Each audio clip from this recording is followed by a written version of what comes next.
ঘরে থাকা পটল দিয়েই তৈরি করে নিতে পারবে টেস্টি একটা স্ন্যাক্স রেসিপি। ভীষণই লোভনীয় হয়, একবার এইভাবে ট্রাই করে দেখতে পারো। প্রথম থেকে শেষ পর্যন্ত পুরো ভিডিওটি দেখার অনুরোধ রইল। তার জন্যই দেখো বন্ধুরা, প্রথম আমি 4 পিস পটল নিয়েছি আর উপরের খোসাটা ছাড়িয়ে দু সাইডটা কেটে ভালো করে ধুয়ে নিলাম। এইবারে এই পটলগুলোকে আমি 4 ভাগ করে কেটে নিচ্ছি। আর যে পটলটা কচি ছিল সেই পটলের আর বীজটা ফেলিনি, আর যে পটলটার বীজটা একটু শক্ত মনে হয়েছে সেই পটলের বীজটা আলাদা করে ফেলে দিলাম। এই 4টে পটলকে একই রকমভাবে 4 ভাগ করে কেটে নিয়ে আরও একবার ধুয়ে নিয়েছি। এবারে এই পটলগুলোকে আমি সিদ্ধ করে নেব। তার জন্য একটা পাত্রে কিছুটা জল দিয়ে তার মধ্যে এই কেটে নেওয়া পটলটা দিয়ে দিয়েছি। এবারে এই পটলের মধ্যে দিয়ে দিচ্ছি স্বাদ অনুযায়ী সামান্য লবণ আর সামান্য হলুদ গুঁড়ি। ভালো করে পটলের সঙ্গে মিশিয়ে নিলাম। আঁচটাকেও অন করে দিয়েছি। এবার 2-3 মিনিট মতো এইভাবে জাল করে নিয়েছি লো আঁচে। তারপর আঁচটা বন্ধ করে রেখে দিলাম।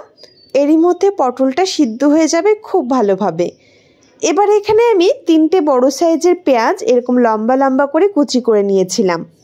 তার মধ্যে অ্যাড করলাম 1 বাটির হাফ বেসন আর হাফ দিয়েছি চালের গুঁড়ি। পরিমাণ মতো লবণ আর হলুদটাও দিয়ে দিলাম। আর তার সঙ্গে 1 চামচ দিয়েছি গ্রেট করা আদা আর 1 চামচ দিয়েছি বাটা মশলা।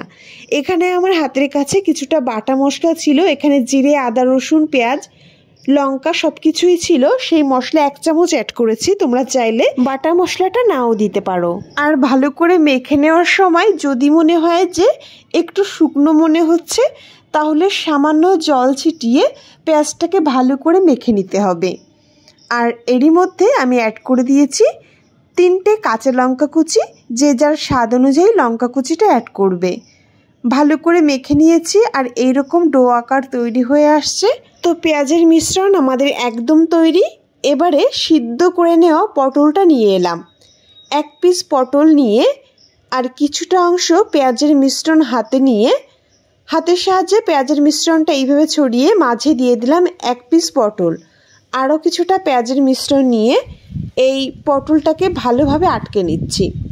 যারা একদমই পটল খেতে পছন্দ করে না তাদের এইভাবে একবার তৈরি করে দেখো, বুঝতেই পারবে না যে এটা পটল দিয়ে তৈরি হয়েছে।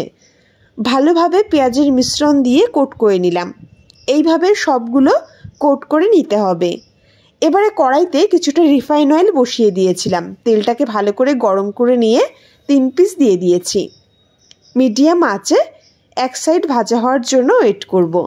আর যখন 1 সাইড লালচে রং ধরে গেছে এবারে উল্টে দিচ্ছি। এইভাবেই 2 সাইডটা মিডিয়াম আঁচে লালচে রং ধরে ভেজে নিতে হবে। আঁচটাকে মিডিয়ামে রেখে একটু টাইম ধরে ভালো করে ভেজে নিতে হবে। তো দেখো এইভাবে উল্টে পাল্টে 2 সাইডটাই বেশ লালচে রং ধরে ভেজে নিয়েছি। আর বেশ কালারও ধরে গেছে, একদম ভালোভাবে ভাজাটা হয়েছে। এবার নামিয়ে নেব।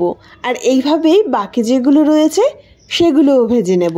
বন্ধুরা, পটল দিয়ে কিন্তু অনেক রকম রেসিপি তৈরি করা যায়, তবে এইভাবে কি ট্রাই করেছো? একবার ট্রাই করে দেখতে পারো। এটা পটলের তৈরি, কেউ ভাবতেই পারবে না, খেতেও বেশ সুস্বাদু লাগে।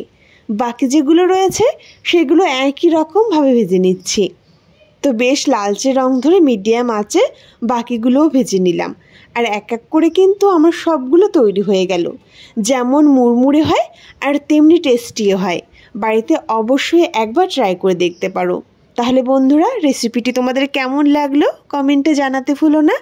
ভালো লাগলে আমার এই ছোট্ট চ্যানেলটি সাবস্ক্রাইব করে পাশে থেকো। তো আজ এই পর্যন্ত রেসিপিটি শেষ করছি। দেখা হবে নেক্সট কোনো নতুন রেসিপিতে।